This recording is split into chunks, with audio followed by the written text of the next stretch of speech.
ఆనందీశ్వరాయ 11/5/2026 తారీఖు నాడు భారతదేశ అమేయ నాగరికతకు సోమనాథ్ దేవాలయం ఒక మహోన్నత చిహ్నం. 1000 ఏళ్ల వినాశకర దాడుల తర్వాత కూడా సోమనాథ్ నేడు మన ఆత్మగౌరవానికి, సాహసానికి ప్రతీకగా నిలిచింది. 75 ఏళ్ల క్రితం ఉక్కు మనిషి సర్దార్ వల్లభాయ్ పటేల్ దృఢ సంకల్పంతో ఆధునిక సోమనాథ నిర్మాణం ప్రారంభమైంది. ప్రధానమంత్రి శ్రీ నరేంద్ర మోడీజీ నాయకత్వంలో నేడు ఈ పుణ్యభూమి భారతీయ సాంస్కృతిక పునర్జీవనానికి వేదికగా నిలుస్తుంది. దీన్ని పురస్కరించుకొని ఈ సువర్ణఘట్టానికి కనులారా వీక్షించండి. ముఖ్య కార్యక్రమాలు దేవాలయంలో చేయవలసిన రేపు 11వ తారీఖు నాడు శ్రీ మానందేశ్వర స్వామివారి దేవస్థానంలో ఈ ముఖ్య కార్యక్రమం నాడు సోమనాథ్ వారసత్వ సంపద గురించి దేవస్థానంలో ముఖ్యమైన కార్యక్రమం నిర్వహిస్తున్నాము. ముందుగా కలశయాత్ర, స్వామివారికి అభిషేకము, ఆ తర్వాత కలశయాత్ర, భజన సంధ్య, ఓంకార మంత్ర జపము, సోమనాథ్ పుస్తకంలో మంత్రలేఖనం, సోమనాథ్ అనుబంధ గాథల పఠనం కూడా నిర్వహిస్తాము. కావున 50 మంది భక్తులు కూడా ఈ మహత్తర కార్యక్రమంలో పాల్గొని స్వామివారి కృపకు పాత్ర అవుతారని ఆశిస్తున్నాం. ఓం నమో మహానందీశ్వరాయ.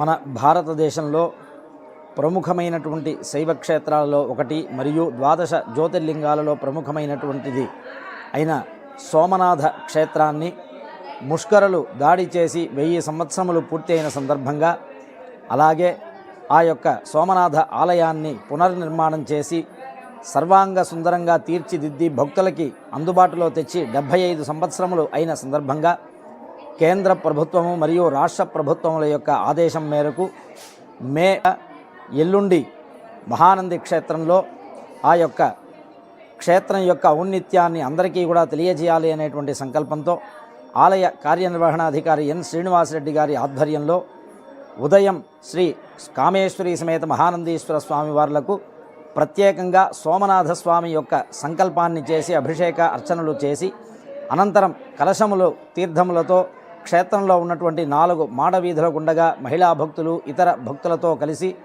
ప్రదక్షిణంగా మంత్రోక్తంగా వచ్చి స్వామికి పూజాధికాలు నిర్వహించడం, అట్లాగే శివనామ సంకీర్తనములు ఆ రోజంతా కూడా చేయడం చేస్తూ ప్రధానంగా సాయంత్రం 6 గంటలకు మహానంది క్షేత్రంలో ఉన్నటువంటి మండపంలో ప్రత్యేకంగా భక్తులందరినీ కూడా ఒకే స్థలంలో కూర్చోబెట్టి ఓంకారనాదం చేయాలి అనేటువంటి సంకల్పాన్ని కేంద్ర ప్రభుత్వ సాంస్కృతిక శాఖ వారు తెలియజేసినందున ఈ యొక్క కార్యక్రమాన్ని అత్యంత వైభవంగా సర్వాంగ సుందరంగా నిర్వహించడం జరుగుతుంది. కావున మే 11వ తారీఖు జరిగేటువంటి ఈ యొక్క పూజా కార్యక్రమాలతో పాటుగా ప్రధానంగా ఉదయం జరిగేటువంటి కలశ ప్రదక్షిణము, సాయంత్రం జరిగేటువంటి ఓంకార సామూహిక నాదంలో భక్తులందరూ కూడా విశేషంగా పాల్గొని అందరూ కూడా మన యొక్క దేశ క్షేత్రములకు మన యొక్క సనాతన ధర్మాన్ని పరిరక్షించేటువంటి వాటిలో ప్రతి ఒక్కరూ కూడా పాత్రులు కావాల్సిందిగా అందరినీ కూడా ప్రార్థన చేస్తున్నాం.